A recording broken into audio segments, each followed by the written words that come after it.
হযরত আলী রাদিয়াল্লাহু তাআলা আনহু ফজরের নামাজ আদায় করার জন্য মসজিদে গেলেন। এদিকে হযরত ফাতেমা রাদিয়াল্লাহু তাআলা আনহা অত্যন্ত জ্বর থাকা অবস্থায় ঘরের সমস্ত কাজ শেষ করেছেন।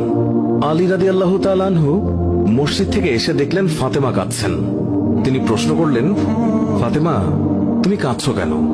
ফাতেমা রাদিয়াল্লাহু তাআলা আনহা কোনো উত্তর না দিয়ে তখনও আরো জোরে জোরে কাঁদতে লাগলেন।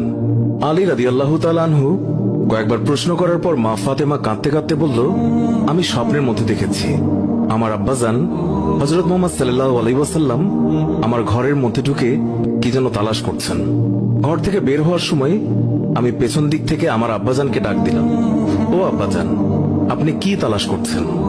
আব্বাজান তখন বললেন, ও আমার ফাতিমা, আমি তো তোমাকেই তালাশ করছি, তোমাকে নিয়ে যাওয়ার জন্য। আরো বললেন, ও আমার ফাতেমা, আজকে তো তুমি রোজা রাখবে, সেহরি করবে আলীর দস্তরখানায় আর ইফতার করবে আমার দস্তরখানায়। তখন হযরত আলী রাদিয়াল্লাহু তাআলা আনহু এই স্বপ্ন শোনার পর দুইজনে বুঝতে আর বাকি থাকলো না যে ফাতেমা ইন্তেকাল করবেন। দুজনে আরো জোরে জোরে কাঁদতে লাগলেন।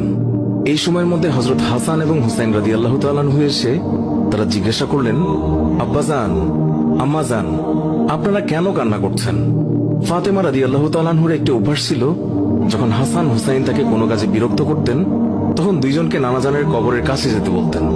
আজকেও ফাতেমা বললেন, তোমরা দুই ভাই নানার কবরের কাছে যাও।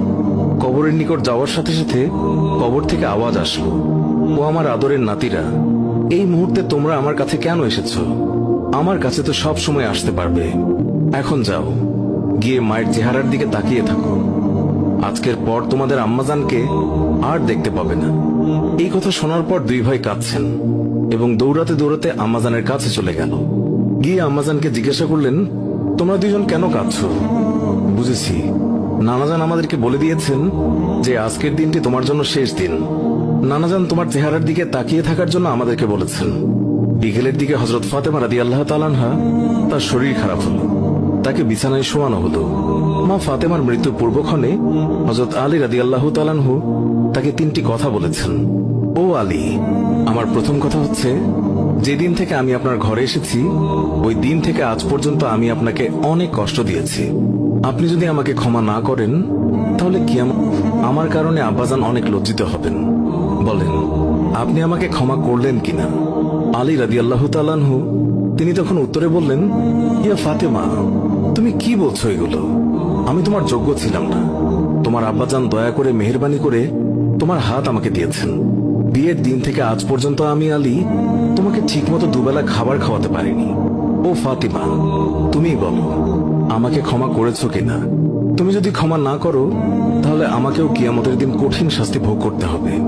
ও আলী, আপনার সাথে আমার দ্বিতীয় কথা হলো, আমি মারা যাওয়ার পর আপনি বিয়ে করে নেবেন, দুনিয়ার যে কোনো মহিলাকে আপনার পছন্দ মতো।